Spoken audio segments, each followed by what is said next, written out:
এই বাজেটটা বোধহয় বাংলার জন্য প্রাপ্য ছিল। এই টাকাটা উৎপন্ন করার জন্য খুব সহজ পথ হবে না। গভর্নমেন্ট ততটাই চাকরি দিতে পারে যতটা অ্যানাউন্স হয়েছে, প্রাইভেট তখনই আসবে যখন আমাদের ইনফ্রাস্ট্রাকচার গুলো অনেক ভালো হয়ে যাবে। ঋণের বোঝা তখনই করবে যখন আমার রেভিনিউ বাড়বে, এক্সপেন্ডিচার তার থেকে কম হবে। রাজ্যে বিজেপি নতুন সরকার গঠনের পর প্রথমবার রাজ্য বাজেট পেশ হলো সোমবার এবং আমরা দেখলাম যে দীর্ঘ 90 মিনিটের যে বক্তৃতা সেখানে রাজ্যের বিভিন্ন ক্ষেত্রে টাকা বরাদ্দের ঘোষণা করলেন অর্থমন্ত্রী স্বপন দাশগুপ্ত এবং সেই সঙ্গে অনুদান ভাতা, বিভিন্ন ক্ষেত্রে বেতন বৃদ্ধি, ডিএ বৃদ্ধি এবং আরো গুরুত্বপূর্ণ সেটা হলো 1 লক্ষ চাকরির প্রতিশ্রুতি। এই সবটা মিলিয়ে এবারের যে বাজেট তারপরে সাধারণ মানুষ কিন্তু জল্পনায় খুশি, কিন্তু কিছু সাধারণ মানুষ তাদের মনে এই প্রশ্ন জাগছে যে রাজ্য সরকারের যে কোষাগার সেখানে কি এই পরিমাণ অর্থভাণ্ডার রয়েছে? রাজ্যের পক্ষে কি এই ব্যয়ভার সেটা বহন করা সম্ভব? সেই বিষয়ে কথা বলতে দ্য ওয়ালের পক্ষ থেকে আমি সায়নী আজ চলে এসেছি বিশিষ্ট অর্থনীতিবিদ শৈবাল বিশ্বাসের সঙ্গে দেখা করতে এবং কথা বলতে। নমস্কার, দ্য ওয়ালে আপনাকে অনেক স্বাগত। নমস্কার। যে বাজেট ঘোষণা হলো তারপরে আপনার কি বিশ্লেষণ? এটা কি রাজ্যের পক্ষে এই ব্যয়ভার বহন করা সম্ভব?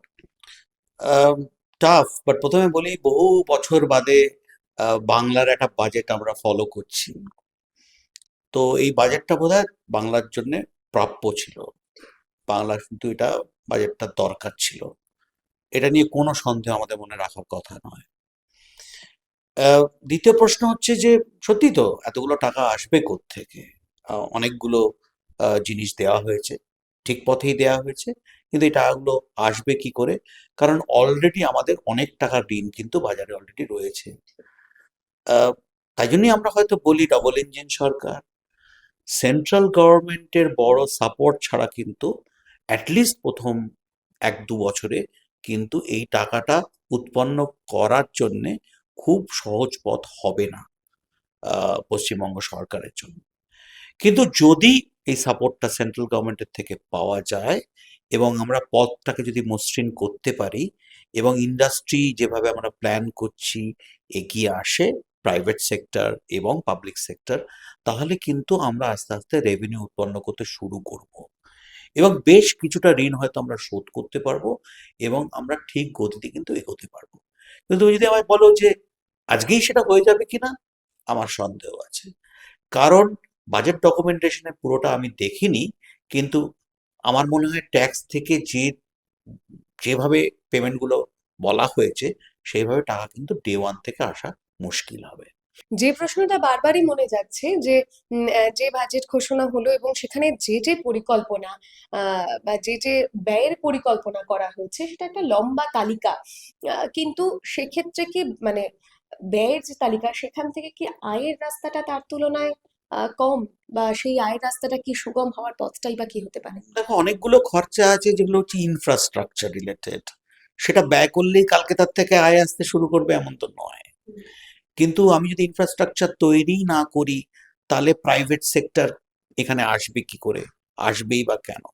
সো এইগুলো আমাদের করারই ছিল, এতদিন করা হয়নি। এই ব্যয়গুলো যদি আমরা করিয়ে দাঁড় করাতে পারি তাহলে কিন্তু আস্তে আস্তে অন্য কর্পোরেটরাও এখানে আসবে এবং রেভিনিউ স্ট্রিম তৈরি হবে। তো আমার এটা প্রথম বাজেট, বেনিফিট অফ ডাউট দেওয়া উচিত যে প্রথম আমাকে খরচা করতে হবে, তারপরে আমি ওইখান থেকে ইনকাম পাবো। তো এই খরচাগুলো যদি আমরা একেবারে না করি তাহলে কিন্তু আমরা আয়ের মুখ দেখা আরো ডিফিকাল্ট হতে থাকবে। সো আমার মত হচ্ছে যে এই খরচাগুলো ঠিক পথে হয়েছে এবং যদি হতে থাকে তাহলে আয়ের রাস্তাও খুলবে কিন্তু। ঠিক। এই মানে যে পরিকল্পনাগুলো করা হয়েছে সেটা আপনি বলছেন যে সম্ভব সেটা রাজ্যের পক্ষে সেই ব্যয়ভার বহন করা? দেখুন, রাস্তা তো খুব কম। আমাকে এখান থেকে একটা স্টেটকে এগিয়ে নিয়ে যেতে হবে, আমরা পিছন দিকে তাকালে তো হবে না। তাহলে কিছু জিনিস যেগুলো করার দরকার ছিল, যে মানুষের একটা মনের ইচ্ছে ছিল যে জবস জেনারেট হবে, এটা একটা মেন কারণ ছিল যে আমাদের দেশের আমাদের প্রদেশের লোকেরা বাইরে যেতে হচ্ছে পরিযায়ী শ্রমিক হিসেবে, পরিযায়ী চাকরিজীবী হিসেবে। সেই জায়গার জন্য আমাদের চাকরির দরকার ছিল। গভর্নমেন্ট ততটাই চাকরি দিতে পারে যতটা অ্যানাউন্স হয়েছে, কিন্তু বাকিটা তাহলে আমাকে প্রাইভেটকে থ্রু দিয়ে চাকরি অ্যানাউন্স করতে হবে। প্রাইভেট তখনই আসবে যখন আমাদের ইনফ্রাস্ট্রাকচার গুলো অনেক ভালো হয়ে যাবে। যখন আমরা ইনফ্রাস্ট্রাকচার গুলোকে ভালো করব, এবং এটা প্রত্যেক দেশেই দেখা গেছে, আমাদের অন্য প্রদেশেও দেখা গেছে, ইনফ্রাস্ট্রাকচার গুলো যখন ভালো হবে, পার্টিসিপেশন বাড়বে, ট্যাক্স কালেকশনও বাড়বে, এবং আস্তে আস্তে এই খরচাগুলোকে আমরা কিছুটা হলেও রিকভার করতে পারবো। বছর ৩ থেকে বছর ৫-এর মধ্যে যদি আমরা এইভাবে এগিয়ে যেতে পারি, আমার মনে হয় একটা পয়েন্ট অফ টাইমে আমরা হয়তো সারপ্লাসে যেতে পারি। বাট এই প্রচেষ্টা চালিয়ে যেতে হবে, এবং মন থেকে চাইতে হবে যাতে আমার স্টেট গ্রো করতে পারে, কারণ এর পিছনে তাকানোর আর কোনো জায়গা আমাদের নেই। অলরেডি ঋণের বোঝা রয়েছে প্রায় ৮ লক্ষ কোটি টাকার বেশি, ফলে সেই ঋণের বোঝা এরপর কি কমা সম্ভব? দেখুন, ঋণের বোঝা তখনই করবে যখন আমার রেভিনিউ বাড়বে, এক্সপেন্ডিচার তার থেকে কম হবে। এখনো পর্যন্ত আমাদের খরচার হার বেশি, কারণ আমরা অনেক জিনিস লোককে দিয়েছি, যে কোনো কারণেই আমরা সেই কারণগুলো সবাই জানি, কিন্তু সেই তুলনায় আমাদের রেভিনিউ কিন্তু আসেনি। অর্থাৎ আমরা কোনো বড় বাণিজ্যকে পশ্চিমবঙ্গে টেনে আনতে পারিনি। আমাদের যে বিরাট ট্যাক্স কালেকশন বেড়ে গেছে, তাও আমরা করে উঠতে পারিনি। আমরা ট্যুরিজমকে প্রমোট করতে পারিনি। সো অনেক জায়গায় আমাদের অনেক খামতি ছিল। সেই খামতিগুলো যদি আমরা ভরাট করতে পারি, একটা দিন আসবে, এবং সেটা খুব দূরেও নয়, যে আমার ইনকাম এক্সপেন্সের থেকে বেশি হবে। তখনই তো আমরা ঋণ শোধ করতে পারবো। সো আমি খুব মনে করি যে এটা হওয়া সম্ভব, এবং আশা করছি যেটা হবে ফিউচারের জন্য। প্রথম বাজেট, প্রথমে সব গুটি সাজিয়ে নেওয়া হয়েছে। যদি ঠিক পথে চলতে পারি, তাহলে নিশ্চয়ই আমরা সুফল পাবো। অনেক ধন্যবাদ আপনাকে। হুম। আপনারা দেখতে থাকুন দ্য ওয়াল। ক্যামেরায় অভিনবের সঙ্গে সায়নী, দ্য ওয়াল, কলকাতা।